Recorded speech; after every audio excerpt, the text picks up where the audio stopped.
Good morning. Good morning.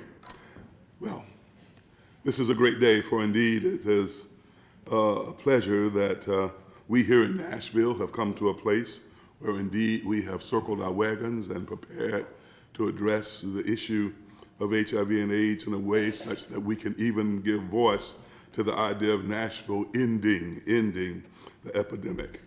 This summit is for the purpose of allowing us to be able to come together on World AIDS Day and to talk about how it is that all of our energies and resources can be brought together in a coordinated fashion that will allow us to be about the business of solving and responding effectively to the problem that is before us.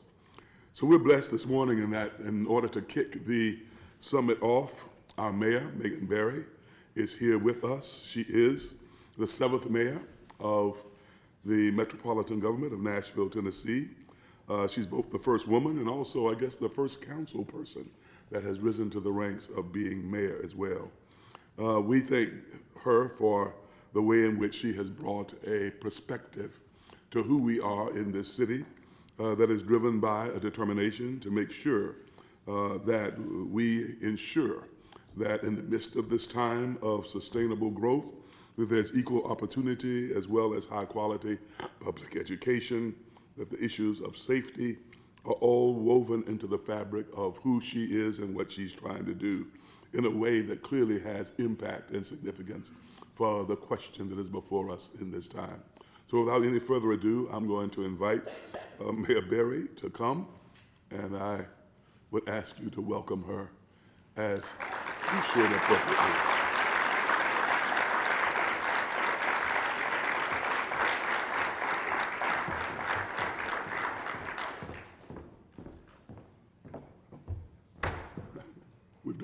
We've done that.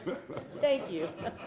All right. Sanders, thank you very much. All right. And you've got your tea. I've got my coffee. All right. Does everybody have their coffee? Good morning. How is everybody? Good. Well, it's wonderful to see all of you. And I'm going to just take a quick moment to thank and recognize some of the wonderful people who are here. I want to start with Reverend Sanders, who kicked us off.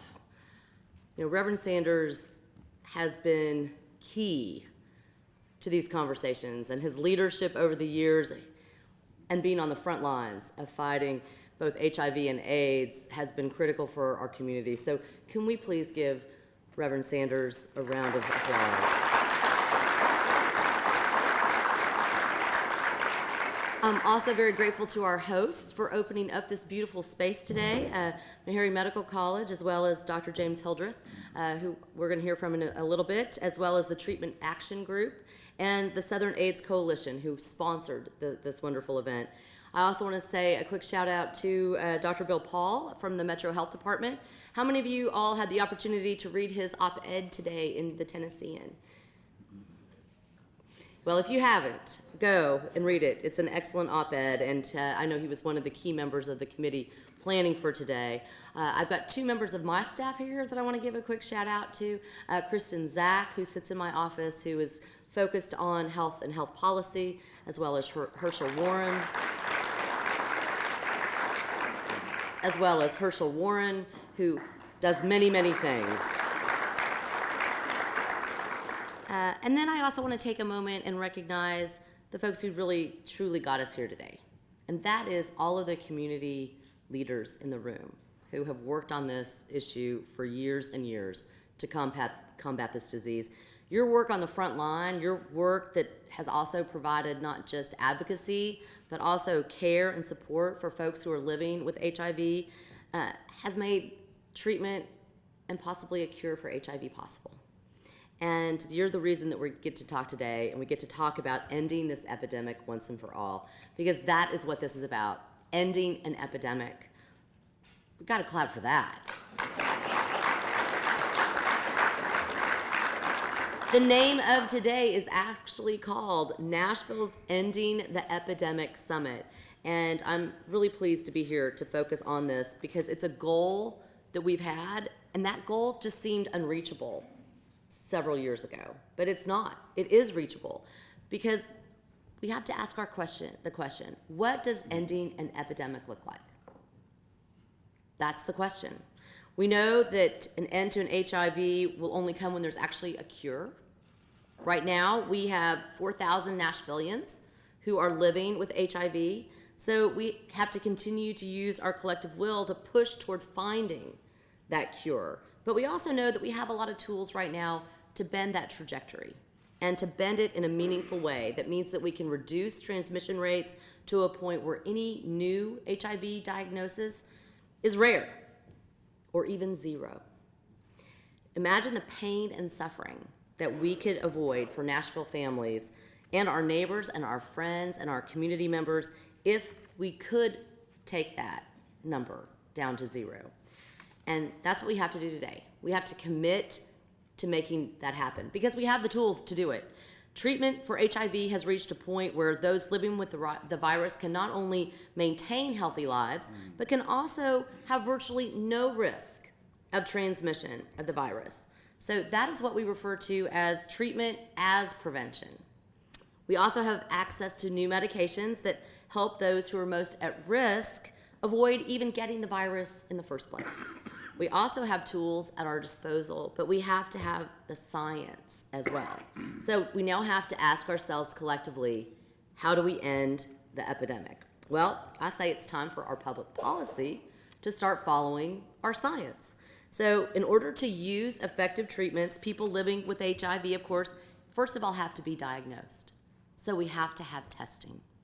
And with it, as with any other chronic disease, we have to have better access to effective treatment. So that means that people who are living with HIV have access to good health and prescription coverage. But beyond the medical, that's probably the hardest part here, is we know that HIV thrives in the face of stigma and discrimination.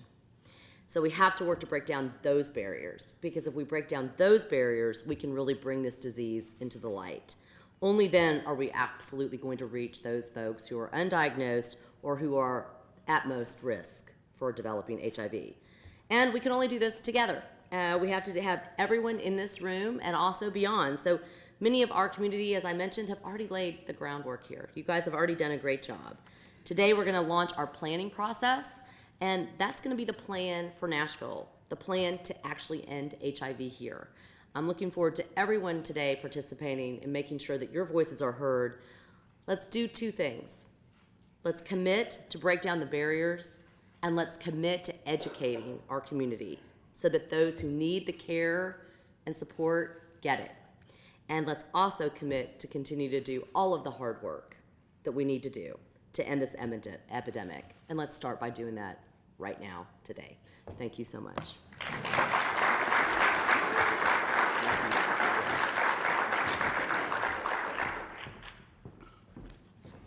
Mayor Berry is usually a part of my hugging club, but I'm not hugging anybody today. Those of you that know my voice can tell there's something going on. But we thank God for your presence here and for giving the leadership that we so desperately need in order for this initiative to move forward. So where we are now, and we do thank once again Mayor Berry for coming and being a part of this with us. I'd like to talk to you just briefly about the purpose for the summit. We're trying right now to make sure that we have assembled the stakeholders in this community who are interested in developing a plan to end the HIV/AIDS epidemic as we know it. This is a byproduct of a dynamic that's at work around this country. If you go to the state of New York, if you go to Washington, D.C., if you go to Houston, you go to Atlanta, there are ways in which these kinds of initiatives have been unfolding now for a few years. But we recognize that we need to come together and make sure we address the unique dimensions of who we are in Nashville, such that as we come to a place of developing ultimately what will be a plan, and let me be very clear, I don't think we'll leave here today necessarily with a plan, but I think we will leave here today with a new level of commitment, hopefully with a new level of appreciation for the ways in which all of our interests are a part of what is necessary for us to be able to effectively achieve this business of ending the epidemic as we know it. I think that when we leave here, one of the things that we want to be clear about is making sure that we are sufficiently well equipped in terms of our knowledge base in terms of the ways in which we understand the points of intersectionality that are a part of the ways in which this disease is manifesting itself. Mayor Berry has already made it very clear when you talk about stigma, when you talk about discrimination, there's a way in which we find ourselves all having to step up to the plate and continue to expand, continue to grow, continue to develop the capacity to understand more thoroughly how it is that we can best do this work. We began to do capacity building at the First Response Center at Metropolitan Church actually we spent about 17 years doing capacity building. But we began to do this work around HIV and AIDS just 3 years after the moment when indeed we came to understand the disease as we know it on June the 5th, 1981. Our congregation was birthed on February the 1st, 1981. And sometimes we say we feel like we were born to respond to this cause. But yet there's a way in which it came home to us when the reality of the disease actually translated into the death of one of our founding members just 2.5 years after we began. I'm sure that all of us can tell our stories in terms of what about this disease got our attention. All of us can tell our stories about the ways in which loved ones and friends and neighbors, acquaintances, associates, and coworkers, and you can go on down the list, ended up being people whose lives were impacted by this disease. That's an important part of developing commitment. For indeed, if you don't have some basis upon which you develop the empathy, if you develop the sensitivity, you develop the appreciation that allows you to bring the compassion to the table that we need in order to address this issue. So what we're going to do today is make sure that we form the kind of circles of interest that will allow us to be able to talk about how we can be a part of reducing the risk and addressing the problem as it manifests itself today. It's well within the scope and range of what we can do. As I look back there at Dr. Stephanie Bailey, I remember how it was only about 18, 17 years ago when the reality of the necessity of needing to address the issue of syphilis. And we launched a syphilis, syphilis initiative here in Nashville that ended up being spreading really across the United States. And there's a way in which we know that we have come together before. People from all of the various components in the community.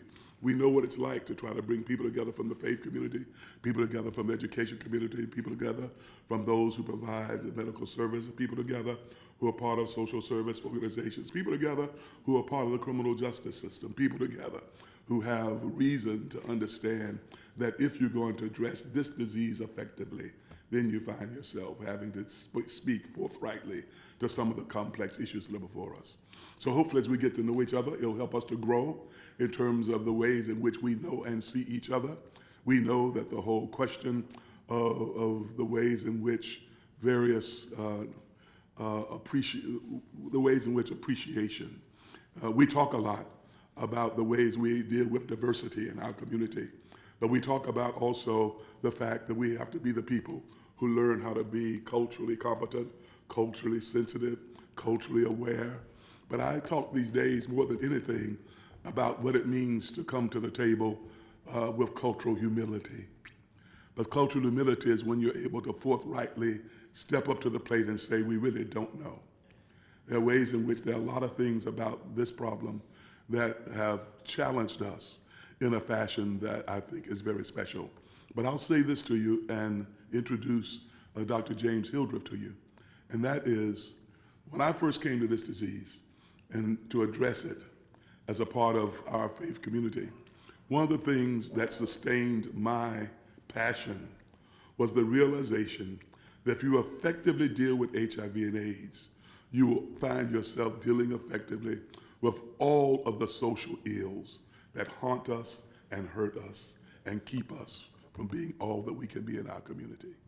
So you might have a single issue focus in terms of your work that you do, but you're here because we believe that you are part of the fabric that we are trying to weave together that will allow us to have effectiveness in this question of ending the epidemic in Nashville, Tennessee, as we know it. So we're excited about you being here. And I think if you open your hearts and your minds, our creative energies will flow, and maybe even some transformative moments will happen. I'm one of those folks that comes from a community where we talk about stuff like transformation. So I think it can happen. And there are a couple other people that are going to talk to you today about that. So now let me introduce to you, I almost said the Reverend Doctor, but he is the Dr. James Hildreth. When you hear him talk, there's a way in which you realize that who he is and his voice and his sensibilities are very much framed by that which we can associate with the business of spirituality and faith. I used to tell people when I was introducing them to James Hildreth, I would go around and say, you want to shake this man's hand, you want to shake his hand, because one day you're going to be able to say, I shook the hand of a man who is a Nobel laureate in terms of the way in which his work is going to impact this issue of HIV and AIDS. I don't think that was an exaggeration, because if you know his research and know his work, especially if you know the things that he's done in relationship to the development of microbicides and the ways in which they end up being another tool in our toolkit of addressing HIV and AIDS, you appreciate the fact that his wisdom as a scientist is such that is equal to any that we will ever come in contact with. But now I find myself not so much thinking about him as a person that we'll celebrate in terms of being a Nobel laureate. I think we'll be able to celebrate the fact that he has brought a new dimension of capacity to the table in terms of addressing the ways in which our historically black universities and colleges, especially those who are our medical schools, will come to a place where we will have a new level of ability to train and to develop the persons that are needed in our community to sustain the biomedical dimension of our response. He is a man whose credentials are beyond what I begin to have any time to completely enumerate. He's a man who has been, he went to Harvard University, he's a Rhodes Scholar and studied at Oxford. He is a person whose career, his professional life, has taken him to some of the outstanding institutions that are part of the medical community. Harvard, Johns Hopkins, for a short stint out to California in Sacramento, to the University of California, Davis. And then, thank God, he was willing to accept the challenge and the responsibility of coming back here to Nashville to lead the work that we do here at Meharry Medical College. I say we because this is our medical college in this community, which ends up being a place where in many instances, those who are being most disproportionately impacted by this disease find themselves living. He is a bright light, a shining light, and I know that as you hear him today, you will leave here with an appreciation for why it is that we have him as our first speaker. Dr. Hildreth.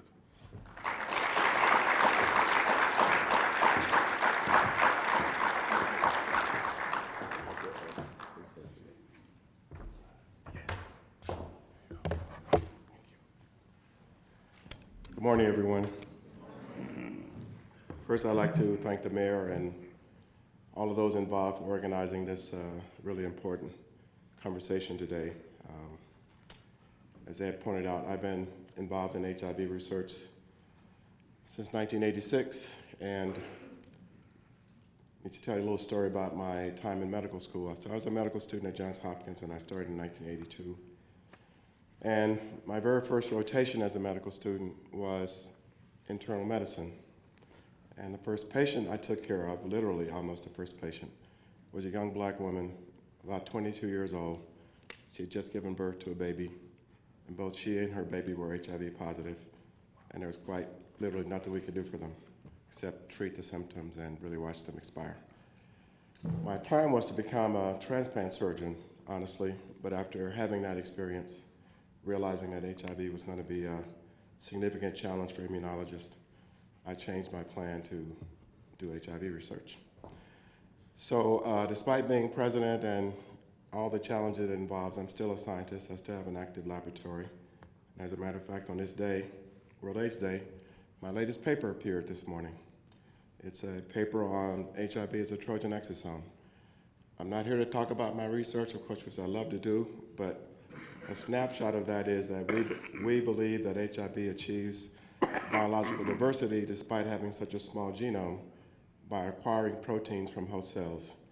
We also believe that HIV is an example of something called an exosome, and that this explains why vaccines are a bad idea in some cases, and why HIV is the only virus that we know of can attack the very cells that are meant to eliminate it. And we believe that this HIV is a Trojan exosome model explains all of that. And when you know what the paper appeared this morning, I invite you to go and read it and, come back and challenge me that my hypothesis is wrong. Okay. Anyway, I'm going to talk about the following subjects today, give you a brief history of the pandemic, talk about the current epidemiology of HIV infection, give you a brief research update, and give you what we think of in the field as a toolkit for ending HIV. I want to walk you through some history to give you an idea of how remarkable it is that we've reached this point in time. It is 36 years into it, but we've come to a point where you can actually say those words and have credibility that we can actually end this epidemic with some tools that are available to us now. HIV is a retrovirus that infects CD4 T cells. CD4 T cells are the quarterback of the immune system, and if you eliminate CD4 T cells, all the other components of the immune system fall apart. And that's why this virus is so devastating. And it turns out that HIV itself is not usually what kills people. It's the opportunistic infections that HIV opens the door for that causes the demise of most people who pass away from this. HIV infection itself is not AIDS. AIDS is acquired immunodeficiency syndrome that occurs, I'm telling you things you already know, that occurs when the CD4 T cell count drops to a point that opportunistic infections start to occur. And that is AIDS versus HIV. So it's important to understand that there are many people living with HIV who don't have AIDS. So back in June of 1981, the CDC reported 5 young men in Los Angeles who developed pneumocystis carinii, which is a pneumonia that you should not see in young, healthy individuals. You should never see this in a person so young, but yet here were 5 cases in Los Angeles all at once. 1 month later, the CDC reported Kaposi sarcoma, similarly in 2 homosexual men. And unfortunately, at that time, this disease was given the name gay-related immunodeficiency disease, or GRID. Putting that stamp on this disease caused political challenges because at the time, conservative politicians did not want to do anything that supported the idea of gay or gay-related issues. And for that reason, some of the funding that should have come early on did not come because of this unfortunate misnomer. Then in December of that same year, the New England Journal of Medicine, which is, of course, the most prestigious medical journal on the planet, reported there were 4 reports, independent reports, of young people getting opportunistic infections that you should never see in young, healthy adults. And the whole world knew then that we had a serious new problem on our hands in which the immune system was being compromised, not genetically, but in an acquired fashion, probably related to viruses. Then a very colorful French scientist, Luc Montagnier, a few years later, identified the virus responsible for this, and he called it the human T-cell leukemia virus 3, but was then renamed to human immunodeficiency virus. One of the points I want to make here is to give you some sense of how intensely the research began on this problem. To have identified the virus just 2 years after identifying the disease was in some ways quite remarkable. The other thing I'd like to point out, because I'm always asked this question, HIV was not created in a laboratory by a mad scientist bent on eliminating dark or brown folks from the planet. HIV is a great example of what's called a zoonotic infection, or zoonosis, in which a virus jumps from animals into humans. The case of that you're most familiar with is probably avian flu, which jumps from birds into humans. And there is a strain of a retrovirus called SIV-CPZ, which is HIV's closest cousin. I believe the genomes are 99.999999% identical. And chimpanzees were being trapped for a long time for lots of reasons, including being food. These are not small animals. They don't want to be captured, so they bite, they scratch, they do other things. And it's very, very likely, the evidence is abundantly clear, that this is most likely where the virus came from. It jumped from chimpanzees into humans, and a slight mutation allowed it to become the virus that we all are challenged with. The other thing to make you aware of, and you may not know this, but HIV has been infecting human beings for decades. In fact, there are lots of, I call it molecular anthropology, that indicates the virus jumped into human beings in the 1920s. And I've read a case that's not verified of an individual who died in 1894, in which PCR showed that this individual had HIV. The point is, this is not a new problem. It's been a problem for humans for a long time. But the most important point is that since DNA was not discovered until the 1950s, molecular biology didn't exist until sometime after that, there's absolutely no way in the world that this virus was created by mad scientists in a laboratory. The natural history of the virus is very important, and just to spend a minute on that, the infection, the natural history of the infection can be divided into three major phases. There's the acute phase in which the viremia goes up, the CD4 count dips, recovers, but that box in the middle is the one that is most important. Because the box in the middle are individuals who are infected, they can transmit their virus, but they're unaware of their status. And for much of the time that I've been involved in this work, this box has been the most problematic because those individuals can appear completely healthy, they can work every day, they can look wonderful, beautiful, healthy, active, all this, yet they're transmitting their virus to their sex partners. Then the symptomatic phase, when AIDS occur, when the CD4 count drops below a certain number, the HIV count goes up. Those individuals then become symptomatic, develop AIDS, and without treatment they will succumb and pass away. The current status of the epidemiology of the pandemic is that there's somewhere between 33 million and 37 million people in the world living with HIV. There's still almost 2 million new infections every year, and about 1.2 to 1.3 people still die of HIV-related causes each year. Not shown in this slide is the fact that somewhere between 10 million and 13 million children have been orphaned by HIV. They've lost both their father and their mothers because of an HIV-related disorder. One thing I always like to point out is that 2/3 of the people, 70% of the people who have HIV infection are found in one small part of the world, that is sub-Saharan Africa. And as a matter of fact, South Africa is one of those places that's being ravaged by the virus. So globally, this has become a problem largely of people of color. But as you can see by this map, there's no human population on the planet that has not been impacted to some degree by HIV, and that's because the world has become so small. International travel and exchanges of students and other folks have really spread the virus around the world. Here in the United States, it's still a significant problem. Somewhere between 950,000 and 1.2 million people are living with HIV. And this slide allows me to make the point that this is not a virus that discriminates. All racial groups in the United States are impacted by it, some more than others, and you can see by this slide that African Americans are disproportionately impacted by the virus. I'll have more to say about that in just a moment. So, as you can see, as I said before, about 1.1 million people are living with HIV. I also like to point out that 8 out of the 10 states with the fastest rate of HIV diagnoses happen to be in the South.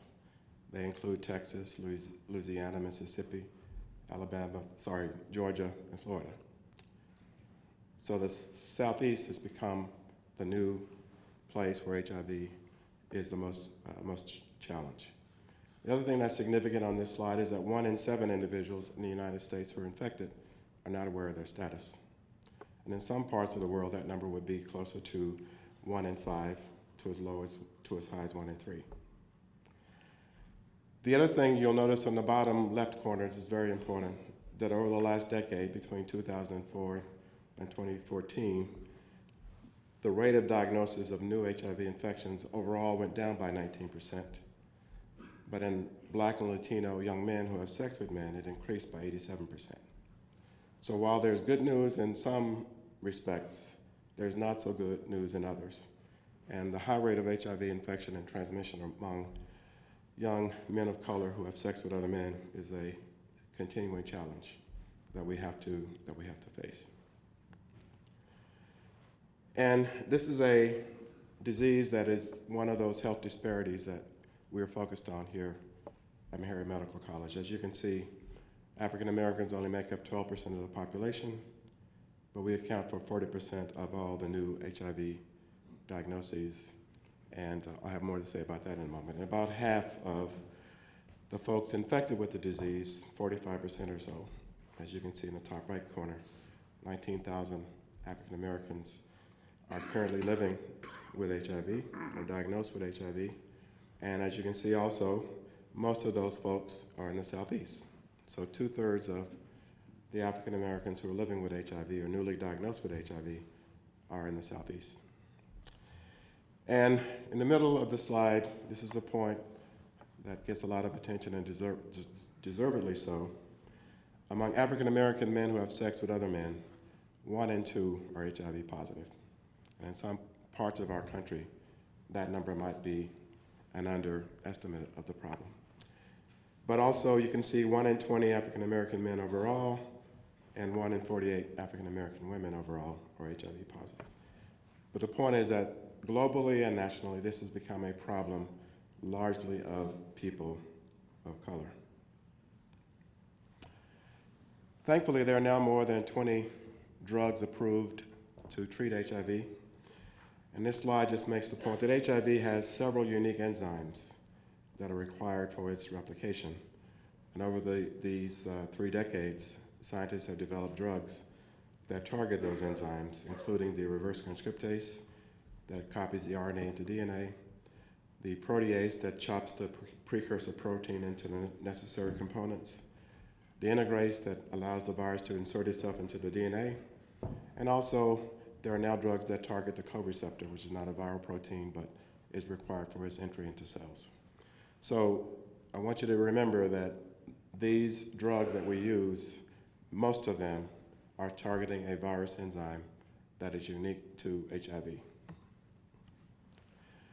So these drugs became widely available in the mid-90s, and as you can see from this chart here from the CDC, it was in the mid-90s when the terrifying trend of new AIDS diagnoses plateaued and started to drop. That pivot from going up to going down occurred with the introduction of ARTs.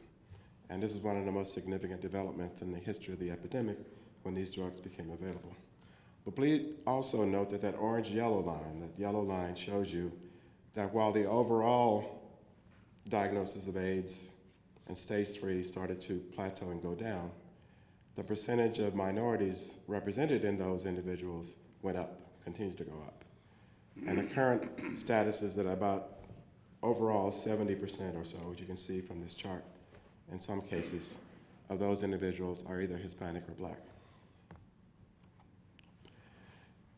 The other thing the drugs have done is caused a dramatic change in the demographics or the age groups of people who die from HIV. You will note that on the far left, in 1987, if you add up the purple bar, the orange bar, and the blue one, those are individuals who are 44 years of age or younger. They accounted for 80% of the deaths from HIV. Fast forward to 2015, you can actually see that now has flipped, and they only represented 28 to 30% of the deaths.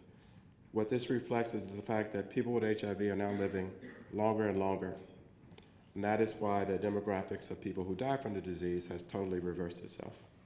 Moreover, if you look at this cartoon, it shows you deaths due to HIV infection versus deaths due to AIDS. Those individuals have frank AIDS. And I want you to pay attention to the sliver on the your far left, your far right.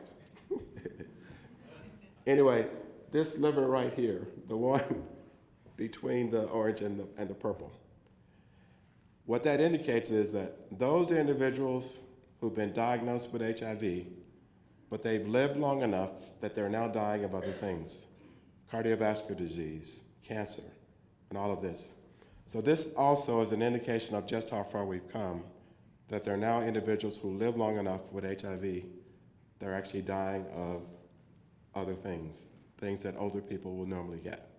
And this is a very, very positive development. I mean, it's not positive that these individuals are dying, but they're living long enough to die of something other than HIV. The other good news is that back in 1987, or 2000, I'm sorry, in the year 2000, less than 800,000 people around the world who needed ARTs, antiretroviral drugs, were getting them. If you fast forward to 2015, this is truly remarkable and a reason to celebrate. There are now more than 17 million people around the world who need ARTs who are getting them. And that's just an outstanding achievement that has happened by the combination of PEPFAR, the Gates Foundation, many other organizations.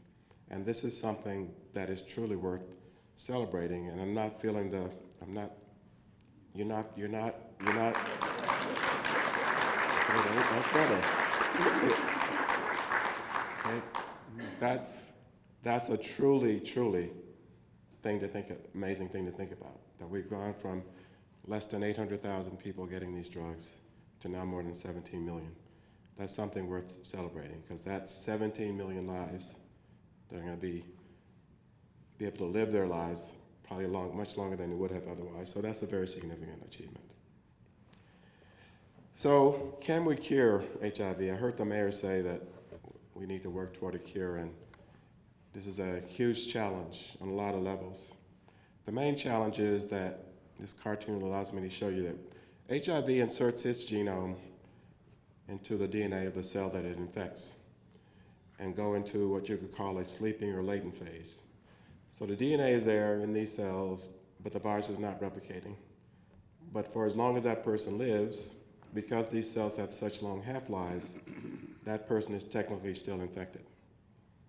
So folks like Magic Johnson, who's been infected for decades, he still takes antiretroviral drugs because the virus is sitting there waiting to start up again. So the question is, how do you treat a virus that has gone into this latent phase where the drugs cannot touch it? The drugs only work when the virus is replicating. And because the virus has no signature on its surface to show that that cell is infected, it's invisible to the immune system as well. So as long as that person is alive, they're carrying the HIV genome, and they're technically still infected. So there are many approaches being taken to cure these individuals. I won't go through all of the details, but the one that's being pursued most robustly at the moment is something called shock and kill. The idea is to jolt those cells to make them activated and replicating so that HIV itself will awaken and replicate. And under those circumstances, the immune system and the HIV drugs can eliminate the virus. So the shock and kill strategy is one that is being pursued. It has challenges. For example, do you want to activate all the T cells or just the cells that have the HIV genome in them? Because there are consequences to globally activating T cells. Another approach that is now exciting and possible is literally to cut out the viral genome from the DNA, stitch the DNA back together again, and that person would then be cured of the infection. There are challenges with that. How do you know which cells you need to insert the scissors into? So that means you have to insert it into all of the cells. The point is that curing HIV is going to be a huge challenge. But there's one example, and only one example, in which a person has literally been cured of HIV. This young man named Timothy Ray Brown got diagnosed with HIV in 1995 and was treated with HIV drugs successfully for 10 years, and then unfortunately he developed leukemia. The oncologist decided to treat him by bone marrow transplantation. So they ablated his bone marrow through radiation, and then they did something really, really clever. There is a mutation in the HIV co-receptor called a delta 32 mutation in which the co-receptor is not expressed. And in those individuals who are of European descent, it's a small percentage of Caucasians who are impervious to HIV because they lack the co-receptor. What they did was they identified a donor who was a bone marrow match for this individual, and they transplanted him with the bone marrow from a delta 32 mutation. And now, it's 10 years later, no sign of HIV by PCR or any other method we might choose to detect. So Timothy Ray Brown has technically been cured of HIV because they destroyed all of his immune cells and gave him a new set of immune cells that are impervious to the virus.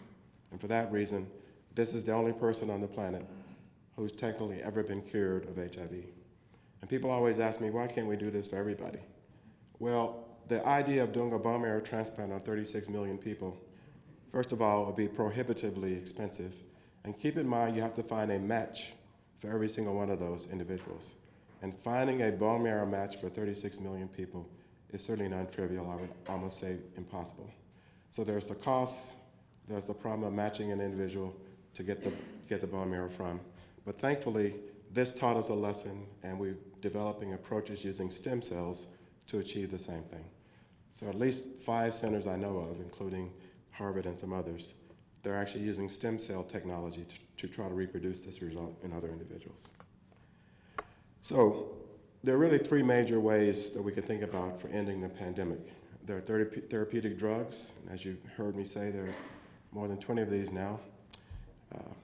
And thankfully, 45% of all the people on the planet who need them are now getting them. It's quite remarkable. Prophylactics is the other major way that we could bring this to an end, including vaccines, which are very challenging on a number of levels, and microbicides, which could be an alternative to that, and condoms. Condoms work. The problem is getting people to use them. The third way of doing this would be behavioral modification.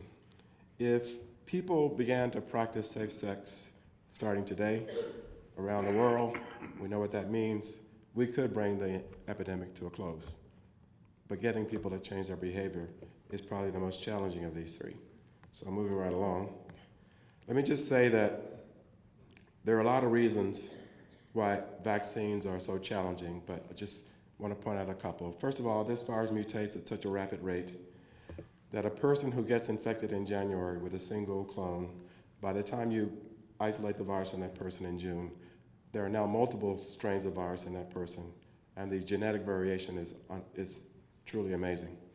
And the point of a vaccine is to educate your immune system to be ready for a challenge with the same thing later.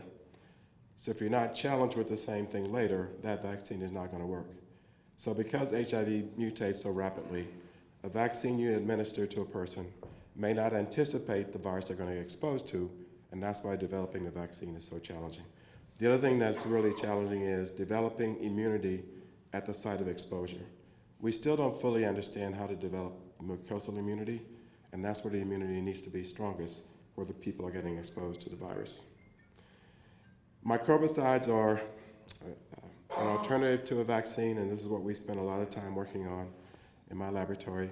The idea is to develop a gel that contains a substance that would inactivate the virus. This could be a surfactant, this could be a drug, this could be many things. And there have been multiple trials of microbicides. Most of them contain the drug tenofovir, and the results have been mixed, to say the least. And the largest trial that's been done was halted recently, a couple of years ago, for lack of efficacy. So it appears that the microbicide is going to be very challenging as well. I want to tell you about 2 studies now that have set the stage for our toolkit. The first is called the IPREC study, where we examine the concept of PrEP. PrEP is pre-exposure for prophylaxis, of course. And in this study, they enrolled about 2,500 folks from Peru, Ecuador, Brazil, the United States, South Africa, and Thailand. They were randomly assigned to 2 groups. One to receive a combination drug, and the other to receive placebo. It's a single pill. And they were asked to take this pill daily from 2007 to 2010. And among those who were 90% compliant with this regimen, there was a 73% reduction in risk of HIV infection, which was truly remarkable, the best result that we had seen. Okay? And even among those who were only 50% compliant, they cut their risk in half. So this was the first demonstration that PrEP, one of the first demonstrations that PrEP could be effective as a way to prevent HIV transmission. The other one that was even more exciting is the HPTN 52 study, in which they enrolled 73 discordant couples. By that I mean one partner is HIV positive, the other partner is HIV negative, okay? And they had to have a CD4 count between 350 and 550. The HIV positive individuals were randomly assigned to receive early antiretroviral treatment. In other words, as soon as they were diagnosed with HIV, they were put on treatment. Or delayed antiretroviral therapy using the algorithm that used to be used related to CD4 count and viral load. And the study had two major questions. Could antiretroviral treatment of HIV positive individuals reduce the risk of HIV transmission? And could it delay the progression of disease? I just want to draw your attention to the result there in the middle, which is that when you confirm genetically that a transmission had occurred between the partners, there was a 96% reduction in the rate of transmission, which is as good, almost as good, as a vaccine would be. And this was a truly, truly remarkable result, okay? And this is one of those moments when we understood that we could, in fact, end the epidemic, because to be able to reduce the rate of transmission by 96% puts us right there where we need to be in terms of achieving that. Okay, so back in 2011, after this result came out, we started asking this question: could a combination of partially effective approaches stop the pandemic? Circumcision is one that we don't talk about much anymore, but it reduces the risk of female-to-male transmission by 60%. Condoms, they work. People would use them. Could pre-exposure prophylaxis, PrEP, be added to that mix? And then finally, treatment as prevention, okay, where we can reduce the risk by 96%. So we believe we've come to a point where it's actually feasible to say that we can do this. And a few years ago, the UNAIDS, the World Health Organization, launched the 90-90-90 plan, which is an ambitious plan to end HIV based on these two major studies that I've shown you. And the idea is that 90% of all the people on the planet would know their status. 90% of those individuals who know their status would be on treatment. And 90% of the individuals treated would have their virus suppressed to barely detectable and detectable levels. 90-90-90. The end result of this would be that 73 to 75% of everyone on the planet who's HIV positive would have their virus under control, have their virus suppressed. So the toolkit now becomes obvious. The first part of the toolkit is we got to test everybody, if not everybody, all those who are at risk, okay? To eliminate that 1 in 7 or 1 in 3, whatever that number is. After diagnosing those infected, we need to put them on treatment, regardless of their HIV loads or their CD4 counts, okay? We need to know everyone who's infected and then make sure they get on treatment as early as possible. Having done all that, then this third part is really important. We have to keep those individuals in a safe status, which that means is we keep them in treatment to keep their viral loads suppressed. We also have them practice safe sex. Okay, that can't go away, right? And if we do these three things, put these three things in the toolkit, something we could only dream about back in 1987, now is clearly possible. It's not a hypothetical anymore. We know how to do this. These are the three things that if we do them, and you can model this, if you're a modeler, you can model it and show that it's true, that over some number of years, when you've done this, HIV will no longer be a threat to humankind. This is the toolkit. Test everyone, treat everyone who tests positive, keep them in care, have them practice safe sex, and voila, HIV is no longer a threat to us. Now, that first thing of testing everyone, in my opinion, it would be unethical to do so if we weren't able to provide them with treatment for the infection. So are we going to propose that we test everyone? We've got to be prepared to provide the resources to get them into care, because otherwise it becomes unethical, in my opinion, to test everyone for HIV. So that's my story, and I'm sticking to it. Thank you.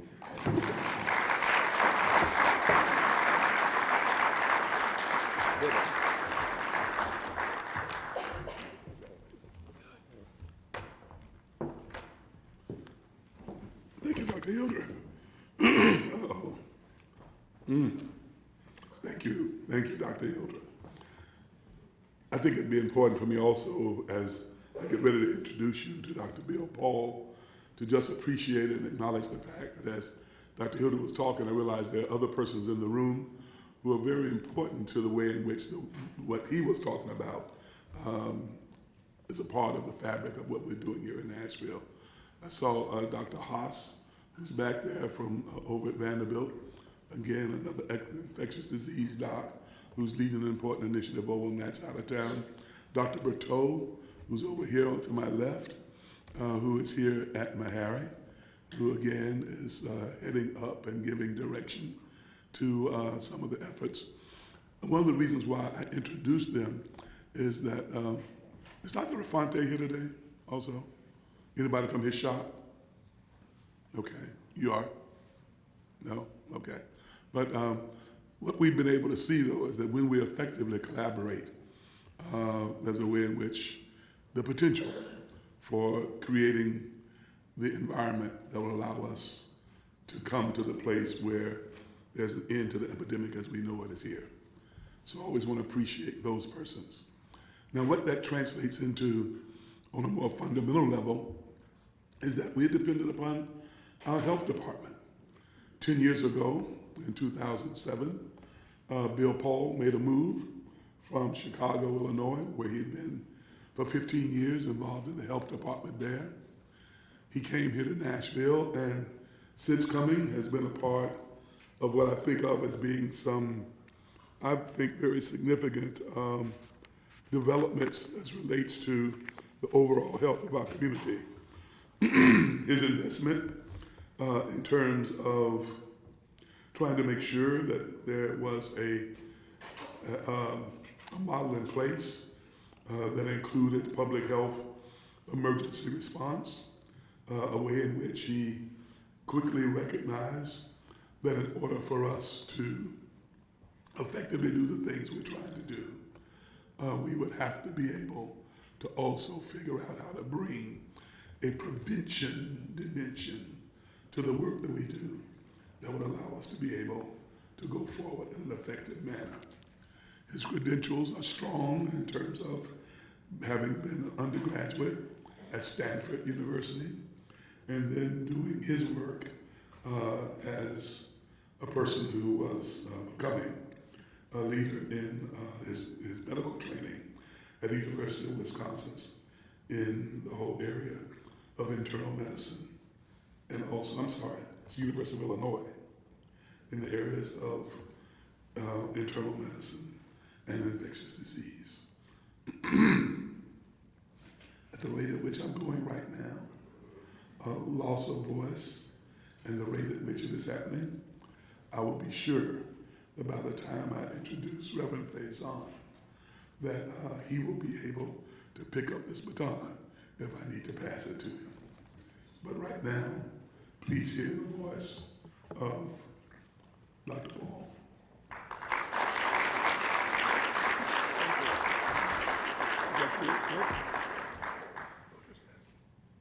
A little second here.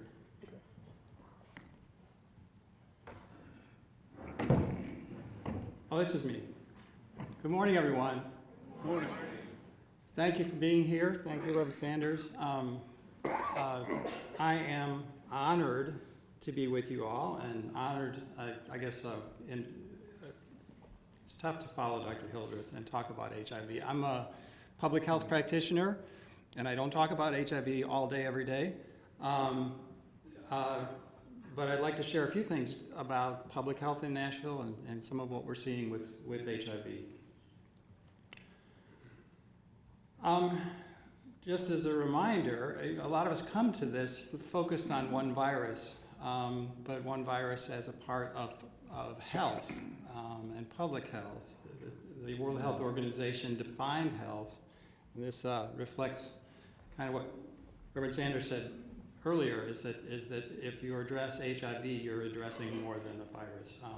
Health is a state of complete physical, mental, and social well-being, and not merely the absence of disease or infirmity.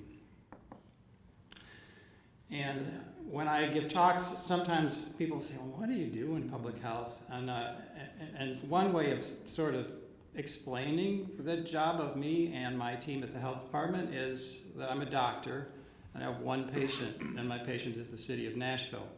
Or my department is the care team for the city of Nashville in a way. So then, when you think about it that way, how is the patient doing? These are all going to be stretched a little bit, so just squint your eyes. It doesn't look that bad. Well, the city of Nashville hurts right there in the middle, and what we observe is that where the poor people are more concentrated, the people die earlier. There are higher rates of premature mortality. And, well, you ask your patient a little bit more about their history. You start to get into things that people get kind of uncomfortable talking about. This is a real estate map of Nashville from, I don't know, 1930s, 1940s. And we had parts of Nashville that were marked off and labeled hazardous. And then when you think about that, it's a redlining. It's, like most cities, we have a history of racial segregation, and we have a history of still being kind of segregated and living apart from each other, poor and rich. But it's really the same areas that hurt. And so here, these are unrelated, you might think unrelated to HIV. Here's estimated diabetes prevalence by census tract. Well, that part of the city has the highest rates by a significant margin. These are slides I made for another purpose. Estimates of if you live to 65 years old having lost all your teeth. The map looks very similar. And so it feels, let's see, it feels a little bit like almost we've made poor health inevitable in some neighborhoods of Nashville. So when you look at new HIV diagnoses, where do they occur? They occur in that part of the city. You see kind of the middle, and actually if you look back at these, it's not just the middle part of the city, it goes down to the southeast, a little bit up to the northeast. New HIV diagnosis, somewhat similar. People living with HIV, somewhat similar. So when we think about HIV, we are not thinking about just one disease, and we're not just thinking about something purely medical. We're thinking about a disease in a context of social determinants of health.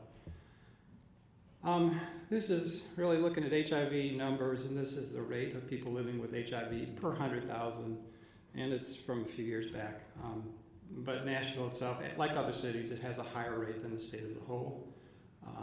And it has and the state has a rate that's pretty similar to the country's rate. Whoa. It looks different from what I did before, but that's okay. This is new diagnoses of HIV by year. And you can see from 2007 to 2016 that the number has been declining slightly. That's good news. This shows new HIV diagnoses by age group, and the colors have changed, so I can't tell you that one is blue and one is the top. So the 2016 is a darker blue, right? So if you look at the one at the bottom, we went from 22 new cases to 5 new cases over that 10-year span of years. The next one up, 45 to 54, we went from 53 new cases to 23 new cases. You go on up One age group actually increased over that 10-year span, and that's the 15 to 24-year-old age group, from 26 new cases to 35 new cases. New HIV diagnoses by sex, more men than women are impacted by HIV. You can see that both are going down somewhat. By transmission risk, men having sex with men are still the predominant mode of transmission that we see with new cases. We see a significant number that are attributed to heterosexual contact. And even though there was a lot of concern about increase in addiction and changes in the patterns of addiction in our communities, the number of cases that we have determined are related to injecting drug use has remained pretty low. By race and ethnicity, this is case counts, and you can see that the number of cases is going down for African Americans. The number of cases has been going down for non-Hispanic whites, and maybe going down a little bit for Hispanics as well over that 10-year period. When you look at rates, not quite as encouraging. Obviously, the downward trend is good. We still have this really significant difference in rates and risk by race ethnicity, and you can see an 8-fold difference in incidence from 2013 down to a 5.6-fold difference in 2016.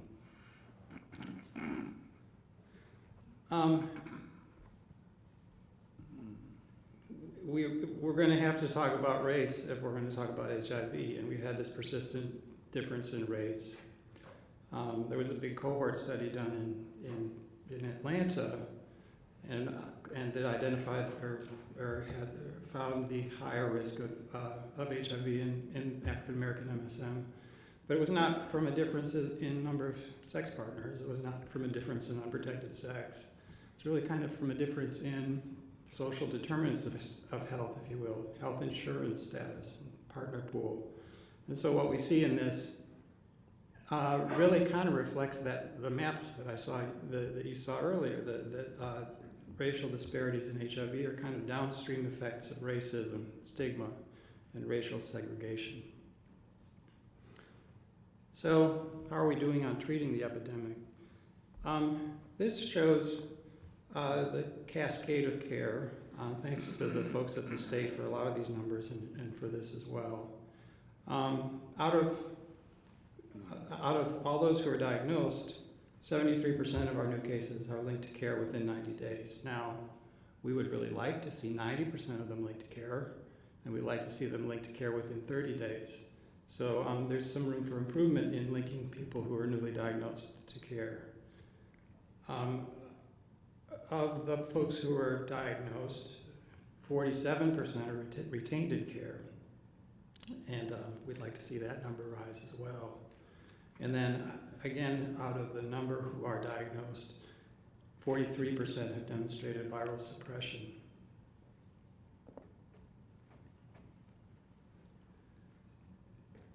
You don't have to read these. Maybe you can see them. But as part of our Ryan White Needs Assessment, we did a survey, and it's helpful to look at what are the difficulties that people see in accessing care. There's stigma is a piece of it, but I think there are also logistical things. There are also things that have to do with how we offer our care, how we make the care available. And there's plenty for us to work on as a community to improve the system of care so that it's easier for people to navigate, that it's easy for people to find services. Some of this may be resource issues, some of it may be working together kind of issues. Some of the needs and service barriers, clearly sadness, stress, other emotional issues. I won't read all these for you. But it is important to know that people have more than just HIV, and they may have housing issues or transportation issues. This has just been in the news the last week or two. Discrimination in America, and I think for all of us who are dealing with health issues and health issues that relate to social determinants of health, understanding kind of what people's experience with discrimination is an important one. And I didn't pull out, and I'm not, it's not, this is a study done by Robert Wood Johnson Foundation, the Harvard School of Public Health, and NPR. So on the left, people who feel that they've been discriminated against because of their status, their race, or sexual identity or gender expression. 5% for whites, 32% for African Americans, and 16% for LGBTQ individuals. People who actually avoid medical care because they feel like they may be discriminated against or have avoided medical care, 3% for whites, 22% for African Americans, and 18% for LGBTQ. So we need to be aware of this if we're going to end the epidemic, and in terms of making sure that our services are welcoming and that we are systematically avoiding even the appearance of discrimination. So what do the data tell us? Well, the trend is good. New cases are going down. We do need to focus on young adults, men who have sex with men. We have these persistent inequities by race. And that really, HIV goes along with other things. And I didn't do a lot of detail on that, but in a way, inequities are not so much a feature of HIV as HIV has been a feature of inequities. And how can we do better? We can directly link people to care at the time of diagnosis. We can improve engagement in care. Those are easy to say with one bullet on a chart, and then I can step off the stage, and you guys can spend the rest of the day figuring this out. I think we need to think about adherence of patients. We always talk about adherence of patients, and a lot of times we think about the problems as being out there. I think we also have to think about the problems in here, which is like how sticky are our services, how welcoming, how inviting our services are for people. How do we make it easier for every customer to stay in care? So here's the vision statement for the National HIV/AIDS Strategy. The United States will become a place where new infections of HIV are rare, where they do not occur, and when they do occur, every person, regardless of age, gender, race, ethnicity, sexual orientation, gender identity, or socioeconomic circumstance, will have unfettered access to high-quality, life-extending care, free from stigma and discrimination. It's a big statement. I like the word unfettered. It's not a word we use all the time. And so I think that's, in a way, that's our challenge in working together on this. One thing to remember is that we need to have an equity lens and an equity approach here. And this isn't equality where everyone gets the same service. This is where everyone gets the service that enables them to partake of health, that enables them to reach their highest level of, their optimal level of health. And so that equity approach is going to be really important. And I show a picture essentially from the middle of Nashville, which is Lower Broadway, and he's like, what's he talking about with Lower Broadway? Well, I'll find a way to talk about Lower Broadway in any talk. Not that I love it, but think about it this way. In Nashville's Music City, right? Everybody knows that. People, not just the musicians, but decision makers all over town have made a decision after decision to make it inevitable that you recognize us as Music City. Make it very easy to find live music. They make it, if people stopped showing up, if the Bachelorettes stopped showing up on Lower Broadway, people wouldn't point their head and say, oh, they got a problem, they're not coming to us. They would figure out how to get those people listening to that music. There's a way in which Nashville has made music inevitable. And I think as Nashville, we need to take steps towards making health inevitable. That is, think about our HIV-impacted community as our customer, and how are we going to make our services so welcoming and so effective for them that essentially their good health is an inevitability. That's all I have to say right now. Thanks for your attention.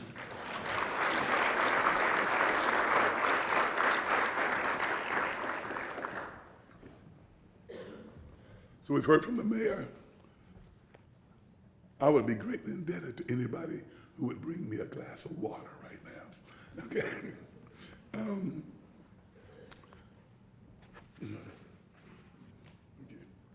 Thank you, Dr. Woodrow.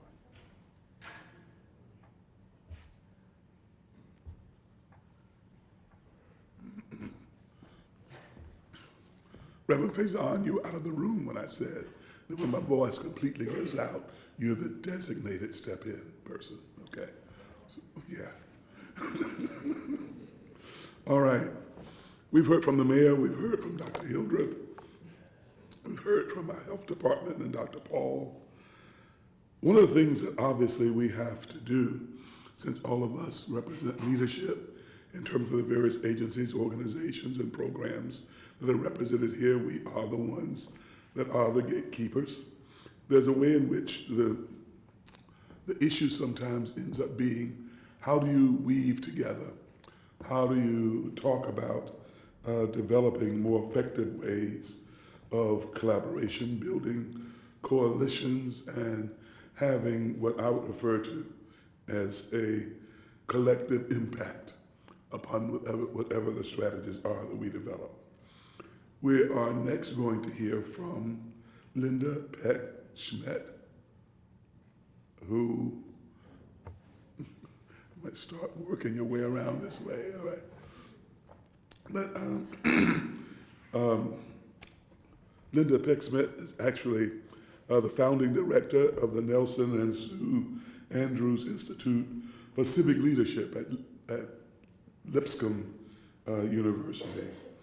Her experience covers 4 decades, goes back, I guess, when she was about 12 years old, to be a part of the Jimmy Carter campaign. You had to have been 12 then. Then her work at Coca-Cola, one of the major multinational corporations, in terms of working with them, in terms of communications and the like. But today is going to help us talk about perhaps some of the fundamentals that we need to consider as we talk and share together around the business of coalition building and using our collective energies effectively to achieve the goal that we have set for ourselves today, which is ending the epidemic.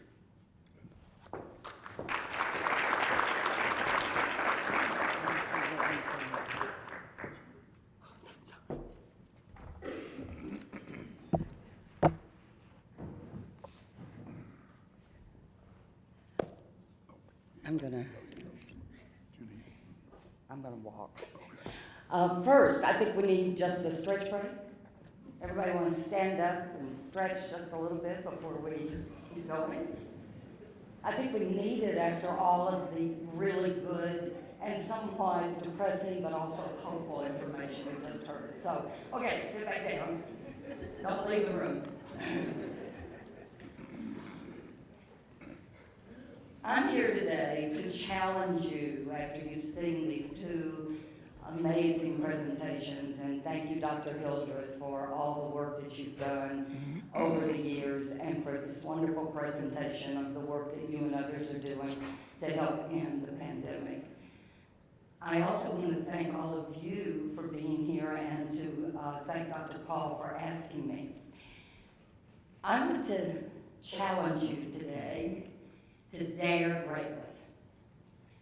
I'm going to talk about some of the change initiatives that I've been involved in, but that phrase has guided me over 40 years of working in government and nonprofits, corporate America, and education.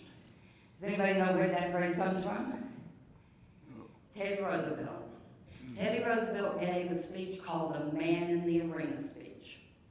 It begins, "It is not the critic who counts." I want you to keep that in mind. Not the critic who counts. It is the man and woman in the arena who does the deeds, who experiences triumph and success, or who, if he fails while daring greatly. And so today I want to challenge you to think about the things that have brought about successful collective impact here in the U.S. and around the world. They share several things, and I want to talk with you about those today. But first, I want to give you just some personal background on my experience in working with people so dedicated to eradicating AIDS. My first experience was in the 1980s working in the U.S. Senate during the time that President Reagan was, I guess the best word to say is ignoring the problem. And I worked with Democrats to try to raise the issue at that time.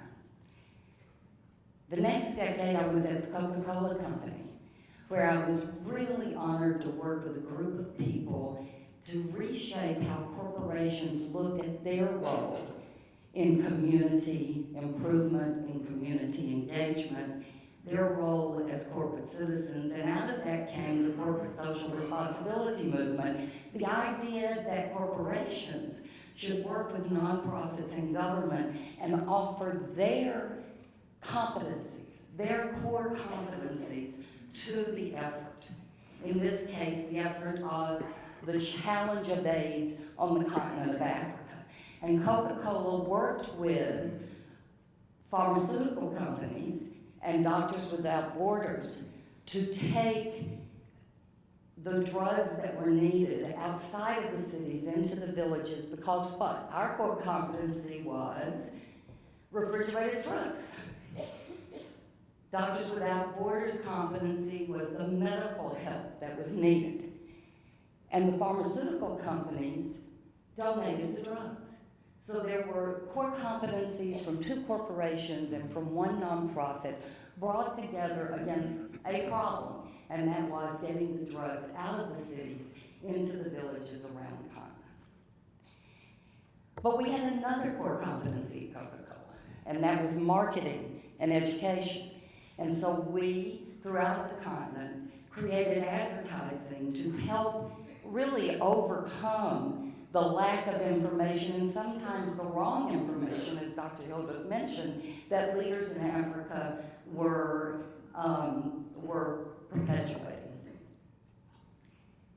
We brought in the International Women's Media Foundation to go beyond marketing and to go into newsrooms in Africa to help reporters report better on what the needs were, what the challenges were, ways that you could prevent infection.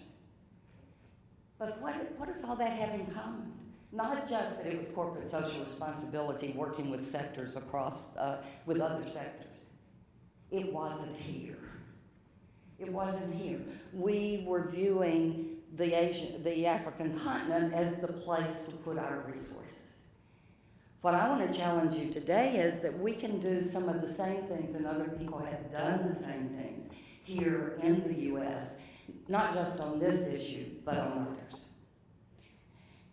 So having gone through a corporate career, a nonprofit career, a government career, I was so happy to be able to come home to Nashville. I came for a reason. My mother has dementia. When my dad died, I needed to move here 8 years ago. But what did I find? I found a new president at Lipscomb University who wanted to turn the university out to the community.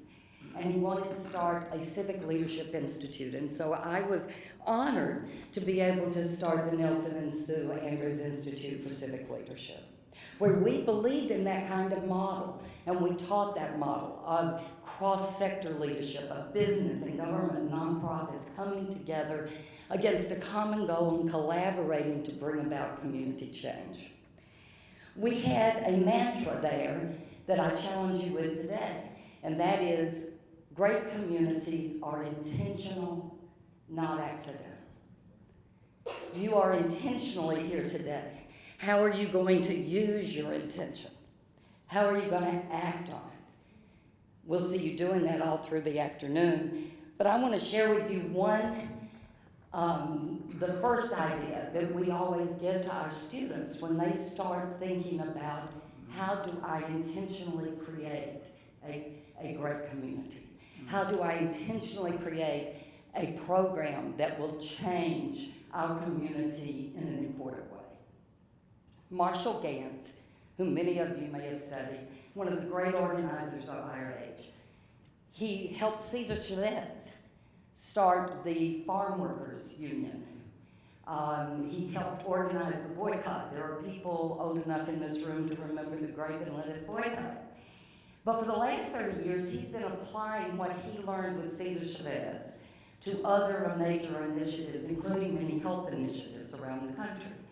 And he says, we just need to think about this with 3 simple questions. Who am I? Who are we? And what can we do together? Now, he now teaches at Harvard, and we laugh that that's really not complicated enough for Harvard. That those 3 simple sentences, or 3 simple questions, really open up possibilities for us to do everything that change initiatives and that change scholars over the last 30 years have said that we need to do. So, I would like to suggest first that you think about who am I? Howard Gardner, who got the MacArthur Award, the Genius Award, for saying to us that we all learn in different ways. In one of his latest books, doesn't look at other people's minds. He looks at prescribing minds for leaders in the 21st century. And so this is about who you are individually. And he says there are 5 minds that you need to develop to be able to be a leader in the 21st century. The first is a disciplined mind. You've got to master at least one thing in your field. The second is a synthesizing mind. And this is particularly important in an age where what? You Google something, there's 130,000 responses, and only maybe a third of them are actually rooted in fact. He argues that to have a synthesizing mind and to focus on the information that you are allowing into your life to make decisions, you have to be intentional in both seeking out and deciding what information is valid for you in your business, in your organizations, in the decisions that you make. And that's tougher than it sounds in today's world. It's particularly important in what you are doing, and I'm so glad that you are starting with the facts, because that is one thing he says that a synthesizing mind does. The third mind, and I loved what Dr. Hildreth did on this, the third mind is the creating mind, and it's not what my husband did. He painted and he wrote. No, a creating mind helps people see things in new ways. Helps people see things in new ways. Some of the studies that Dr. Hildreth showed were really remarkable in that he said they really did something very different here. They helped people see things in new ways. Because of the stigma, because of the challenge that you have, you're going to have to help people see things in new ways around your efforts in following through on the vision and the strategies that you're going to be creating. Finally, he says the last 2 minds are the respectful mind, one that's so important in today's world, and also goes to the idea that in the health arena and in the HIV/AIDS arena, we have to have respect, and we have to build respect in the greater community for both the people we are serving and also for the efforts that you are making. The ethical mind, I always laugh because Howard Gardner is a secular humanist, and so he puts the ethical mind last. We all put it first, right? We start with the ethics, and I think it's interesting that Dr. Hildreth mentioned that it's ethical to test only if we can treat, if we have the wherewithal to give the treatment. So we teach Marshall Gantz, we teach John McKnight and his asset-based community change, the notion that maybe we actually ought to talk to the people that we are serving, find out what they need, and also among ourselves map the assets that we have so we know how to leverage them. We teach collaborative leadership. Collaborative leadership argues that you've got to use that synthesizing mind to understand the landscape and to face current reality. Collaborative leadership also argues that you have to have a shared vision to mobilize. I always like that because it doesn't just say have a vision. It's a vision designed to mobilize. We teach John Cotter, whose change model says you've got to identify the big opportunity, and then you've got to build a sense of urgency, and then a guiding coalition that will help create and communicate your vision and strategy. And finally, there's collective impact, and I have to say here that we're very proud at Lipscomb to have helped start Collaboration College, which now has morphed into the Collective Impact Initiative at the Center for Nonprofit Management.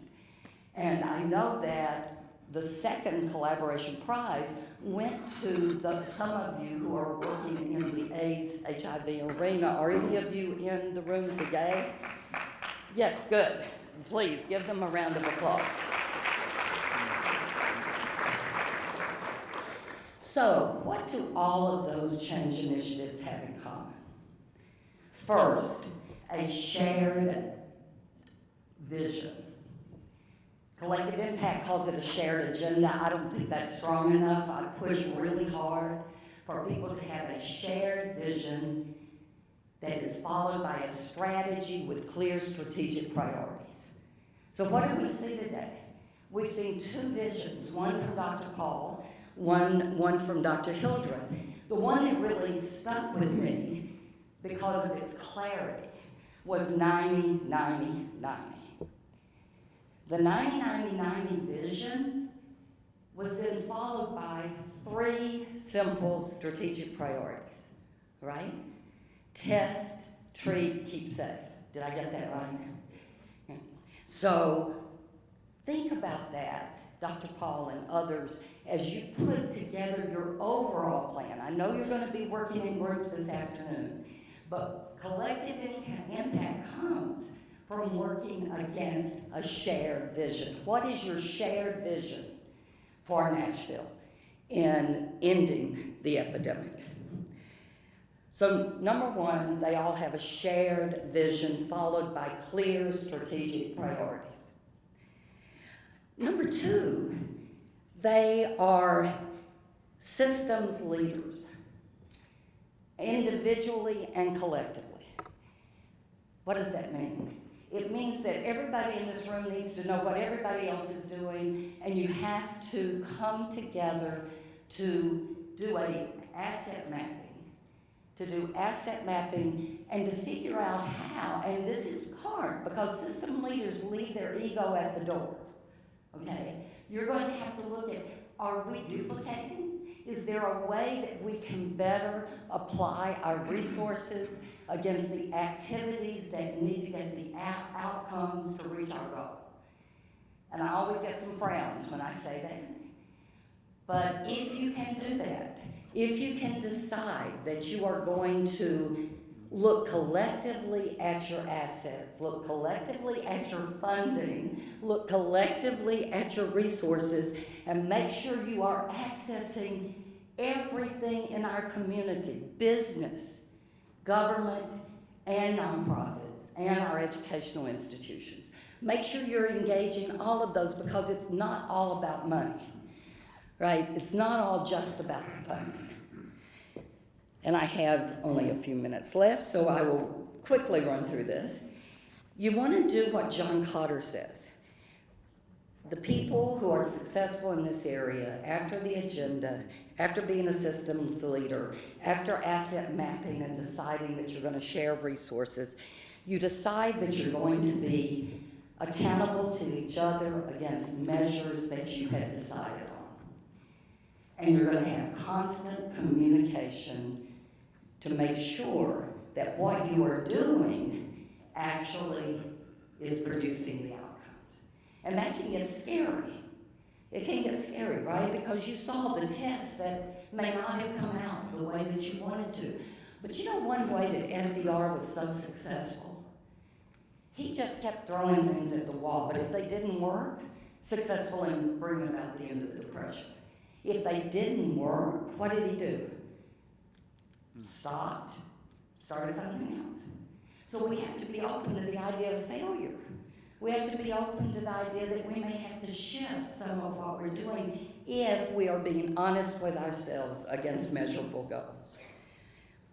And finally, on that communication, two things you need to have. Collective impact says that you need a backbone organization that keeps everybody on track. John Cotter says you need a guiding coalition to keep everybody on track. I think the most important thing is to make sure there are a group of people who are keeping you true to the vision, true to making the most of your assets, and true to the measures that you have agreed on. A last word about communication. Words matter, as we saw in Dr. Paul's presentation. Words matter. And words matter in particular when you are building that sense of urgency that Cotter talks about. And so I challenge you today, as you are working in your groups, don't just think about the vision and the mission and the vision and your assets and the strategy. Think about how you're going to communicate it. Think about what that big hook is going to be when you start talking to people and open their ears to hear you about the work that you are doing.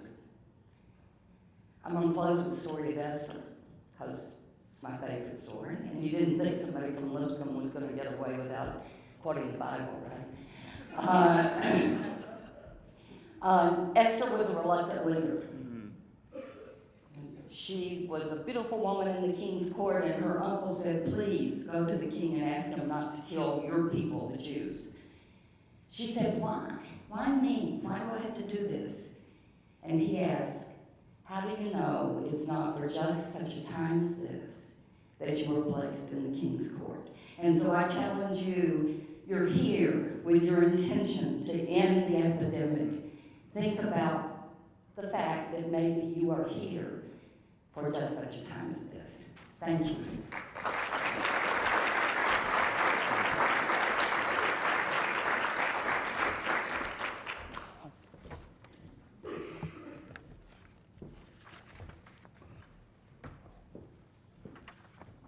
Thank you very much. I couldn't help but appreciate, as we were listening to the last presentation, that one of the ways in which we clearly have to make sure that we have all of the voices at the table and in the conversation requires that we have the voice of those who do bring the issues of ethics, who do bring the issues of spirituality, who do bring the issues of faith to the table. The next voice that you're going to hear is the Reverend John Faison. John Faison has, I guess, been in Nashville now for 4 or 5 years, 6 years?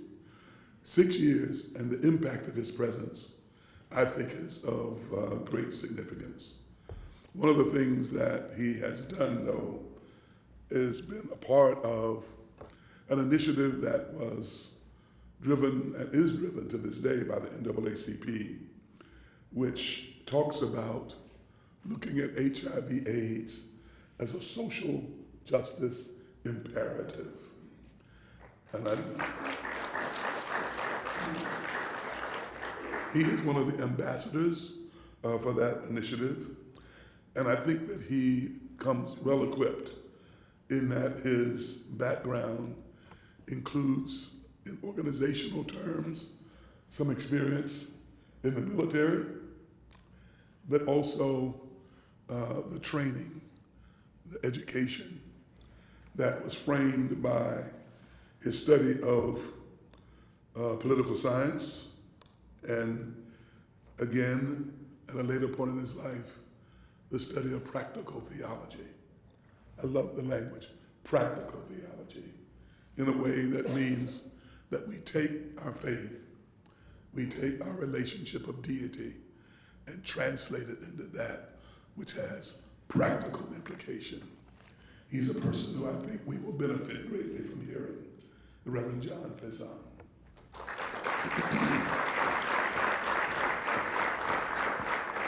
I just want to say one other observation as Reverend Faison comes, and that is, I'm appreciating the fact that there are increasing numbers of voices from different academic institutions in the room.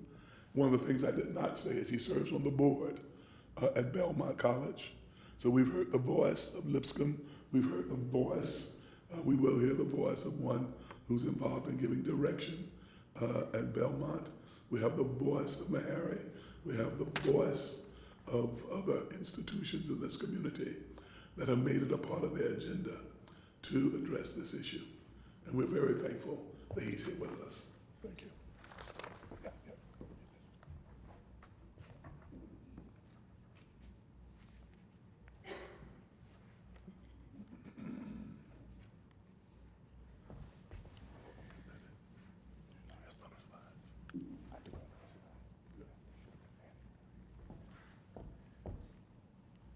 Good morning.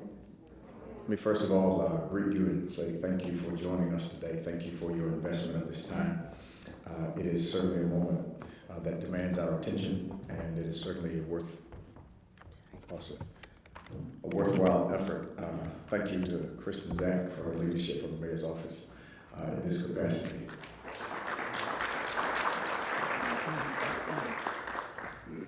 Dr. Paul, of course, for his leadership as well, and so many other personalities that are part of this team, making sure that we adequately address and respond in the city of Nashville to this pivotal moment that we have. While she's grabbing our slides to make sure that those are up and running. My personal contact with HIV and AIDS came from my cousin. Her name was Pam, and I met Pam at a family reunion. Met Pam at a family reunion. I was probably about 9, maybe 8, and nobody would play basketball with me. They wouldn't let me play with the big guys, as you can probably tell. I've never been tall. This didn't just happen. I've never been tall, so they would not let me hang out and play on the big court. So Pam saw me struggling and came, brought a basketball, and we went to a separate court, and she played with me, I know, for 2 hours. So I immediately fell in love with Pam. I had never met Pam. At family reunions, you meet people they're part of your family that you never connected with. Never met Pam. Pam was gorgeous. Pam was beautiful. Pam was young. She was articulate. She was a model. She was a college student. She was amazing. Everybody loved Pam. After the family reunion, I did not hear from Pam again. And then I heard probably maybe 7 to 10 years after that she'd actually passed away. I'm trying to figure out what happened to Pam. Everybody celebrated her and loved her because of her skills, her beauty, her intelligence. But then she just kind of passed away, and nobody said anything until I asked. And then doing a little family research, discovered she actually died of AIDS. Pam lived in Atlanta and was engaged to a gentleman who was HIV positive, who did not know it, and she contracted it from him. And even before they got married, both of them passed away from the disease. What was disheartening for me was not only the fact that she had passed away from HIV, but the way in which, not that she had passed away from AIDS, but the way in which she died. She died alone. No visits from family. She just kind of died by herself. She was beautiful and articulate and intelligent and popular and bubbling personality and all these things. Everyone celebrated her. when we found out that she had HIV, family, friends, community withdrew from her, and she died alone. What was so different about her in her latter years that had changed so much from her earlier years? Nothing. She was the same person. She was still deserving of love. She was still deserving of appreciation. She was still valid. She was still important to God and to others. But because of the stigma attached to a disease, she could not even enjoy the blessing of community in her latter days. So my goal today is to talk and to try to provide a social justice lens to the concept of HIV. As Dr. Sanders said, who I view as a trailblazer in this work, not just seeing HIV as a medical issue, but seeing it as a justice issue. He's been a trailblazer, and I follow, and I stand on the shoulders of a giant. It's the only way we can see Father. So what does that mean? It's always important that you come to grips with definitions whenever you start casting out terms. We hear the term justice and social justice all the time. This is from a friend of mine by the name of Dr. Delvin Coates. He's a senior pastor of the Mount Enon Baptist Church in Clinton, Maryland, but also the founder of the Black Church Center for Social Justice and Equality. This is a definition he provides, that social justice is the pursuit of the beloved community for all people through the promotion of equality, fairness, and proportionate distribution of... Y'all can't see that. Wow. It's okay.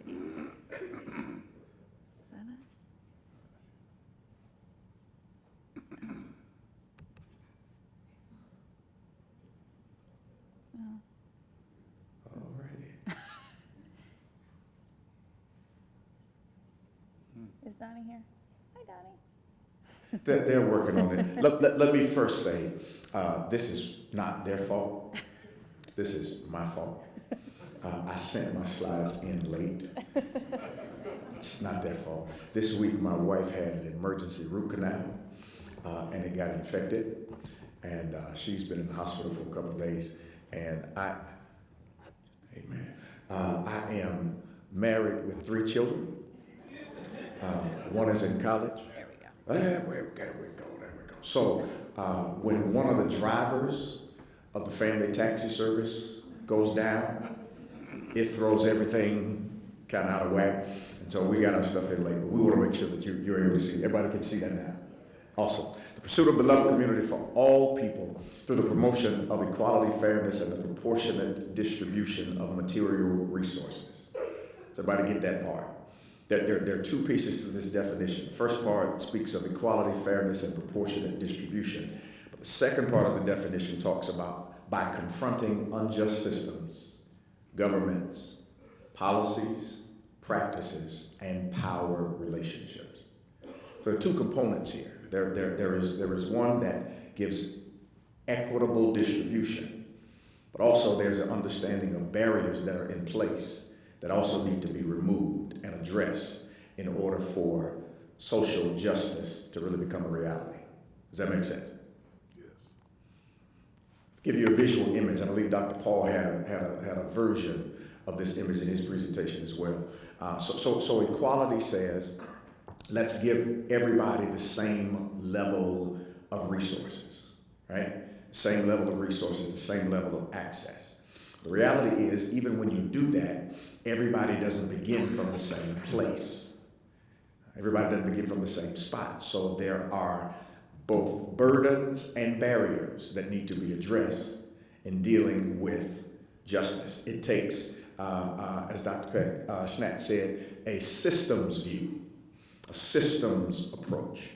So equality looks at the burdens, but equity looks at providing the distribution of resources that allows people to respond to those barriers and have the same access and be able to see beyond those barriers. As a faith person, as a person of the faith community, my argument is that equity is not even enough. That we need to move from equality to equity to actually liberation, where you take down the wall, period, and give everybody access based upon where they sit. So when it comes to justice, we often confuse the terms charity and justice. Charity and justice are not the same. When it comes to public health and when it comes to responding to public needs, we often operate from a perspective of charity, not understanding that charity and justice really are two separate entities. Charity is about generously helping people to meet the needs of people. It works it extends works of compassion and kindness. It's often individual acts. They are separated. There's one thing happening over here to address a need here, something else happening over there to address a need here. But because it's charity, there are going to be repeated actions. You have to keep doing it over and over again because you are addressing symptoms, not the root causes.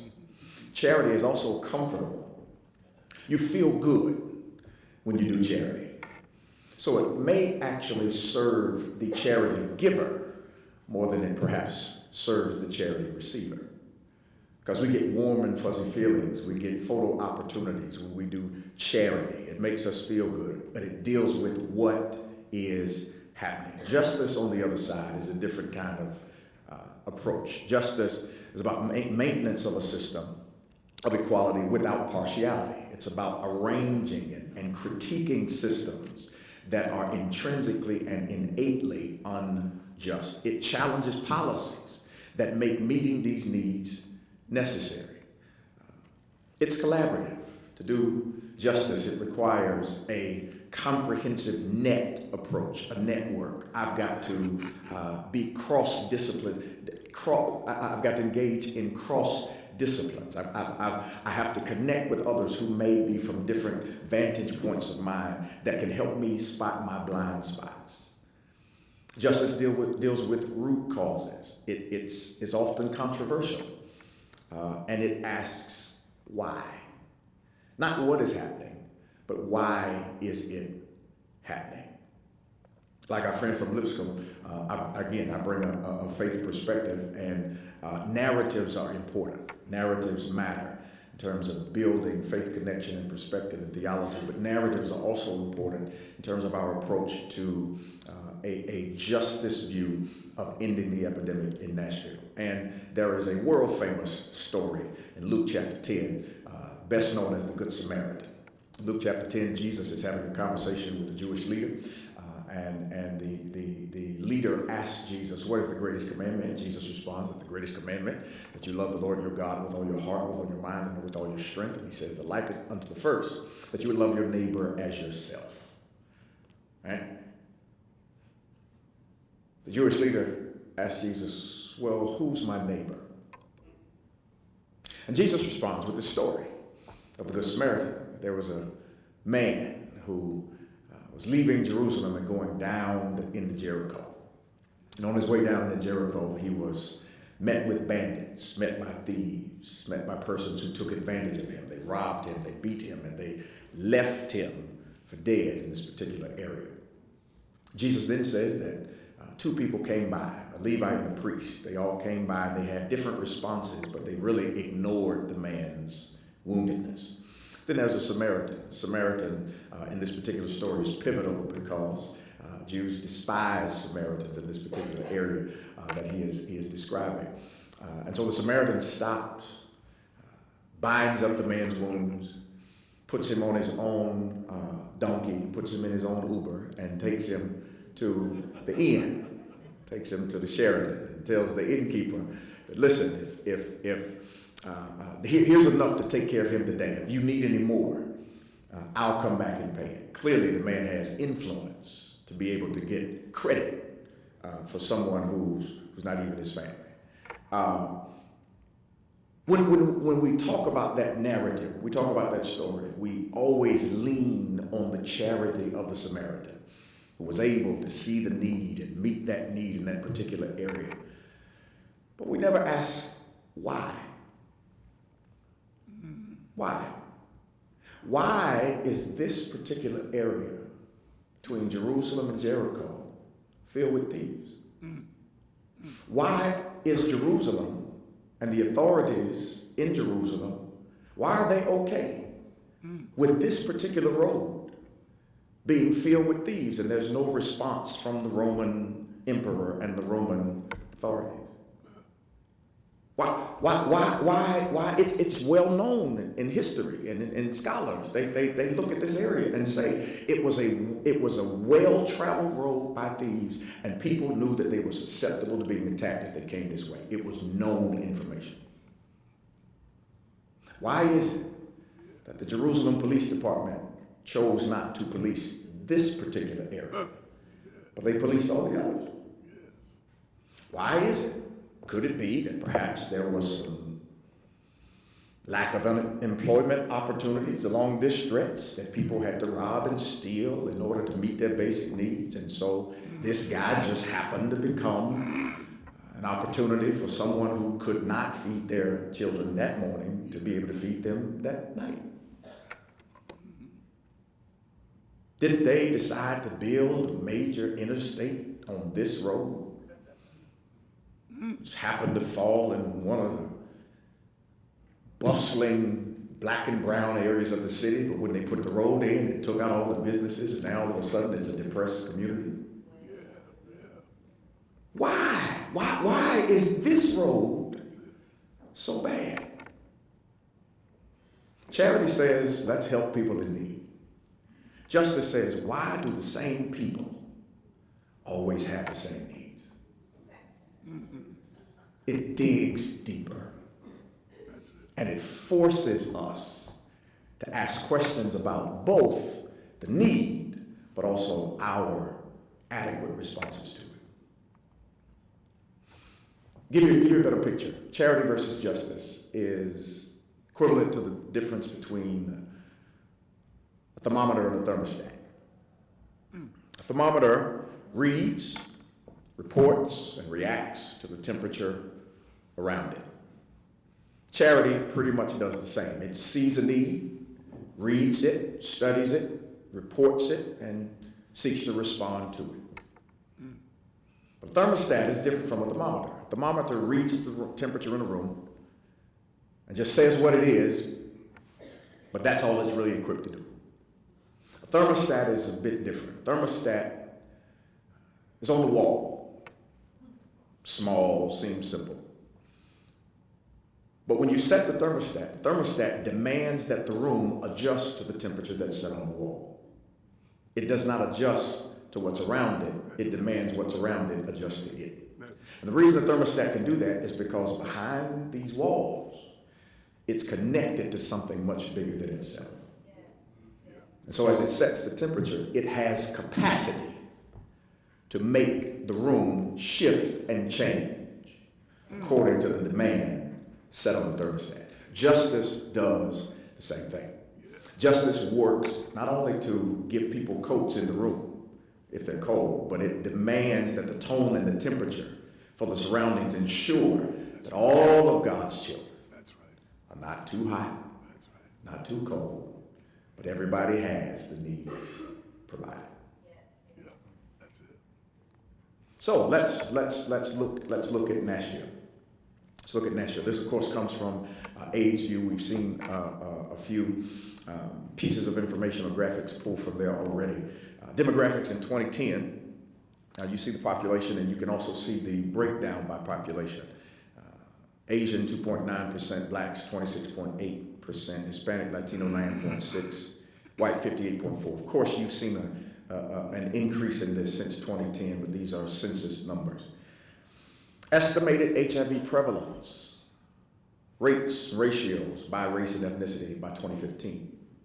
The rate of black males living with HIV diagnosis in Nashville, 5 times that of white males.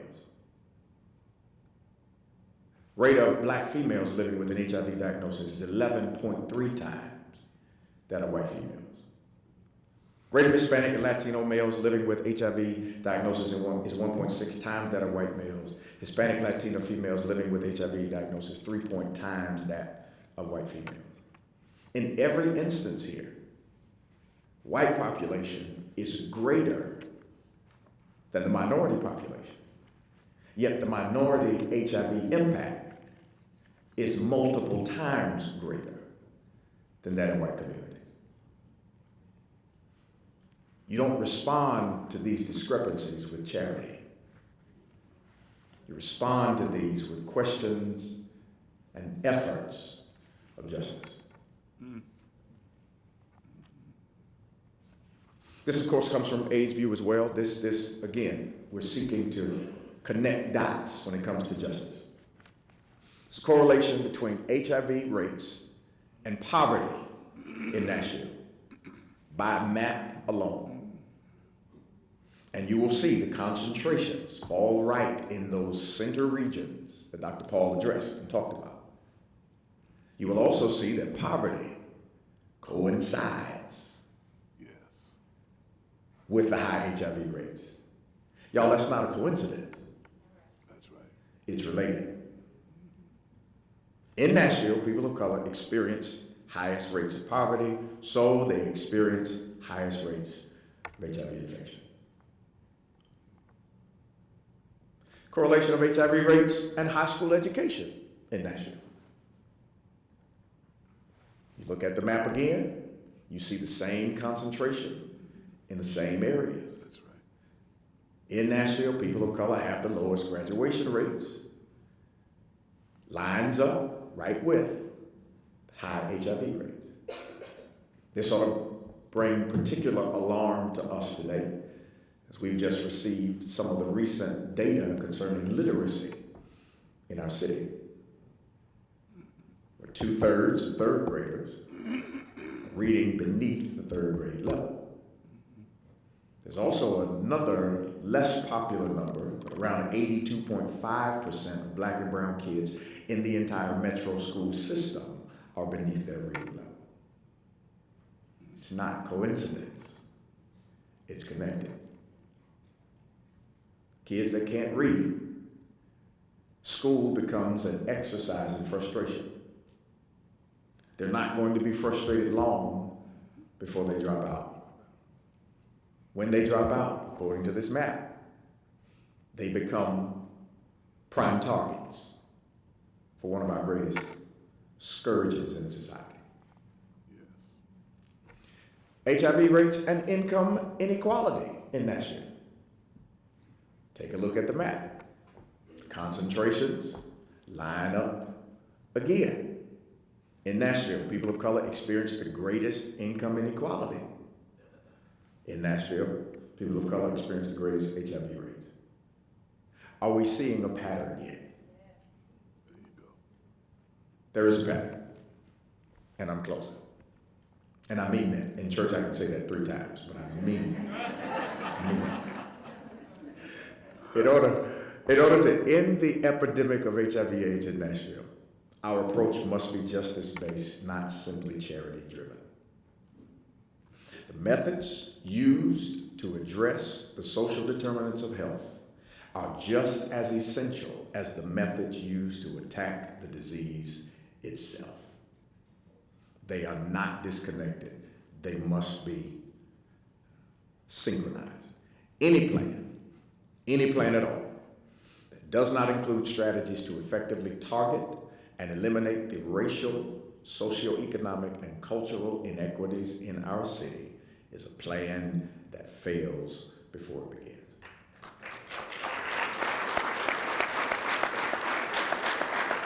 We must see the connections and respond to them accordingly.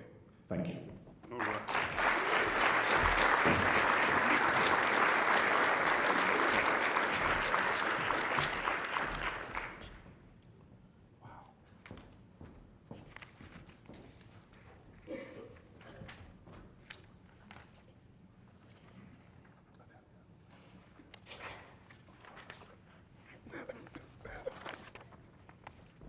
Oh, wow.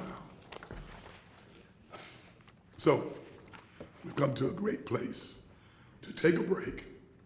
But as you take the break, we want to make sure that all of you have looked in your folders and make sure that you take out of them the schedule of the other activities that are going on this weekend in relationship to HIV/AIDS awareness. I especially want to draw your attention to an event this evening, which is going to be at Ray of Hope Church out on Murfreesboro Road. Yvette Flonder is going to be the speaker for the evening. She's somebody that every one of us in this room, if we're going to do the work that we're getting ready to do now, need to hear her voice. You need to hear Yvette. You also need to come for what we call World AIDS Sunday, which will be Sunday afternoon at 4 o'clock, 4 to 6, at Metropolitan Church where I serve. The speaker there is going to be the Reverend Naomi Tutu, who brings a wonderful global perspective that helps us to understand how we need to be undergirded in our understanding of the disease. So take these with you. Make sure you share them. After Reverend Fazan's revelation of his Uber responsibilities, I decided I'd better relieve him of the responsibility of being the person who stands up here as the MC for the rest of the day. But Terry Terrell, who is one of the ordained preachers of Metropolitan Church and who's been working with the committee, I'm sure can come and finish after I introduce Dr. McGoy. I'm going to see if I can't do something with this voice. But first of all, we're going to take a break. I haven't forgotten the break. Yeah, I just wanted to make sure that everything was covered. All right. 10-minute break.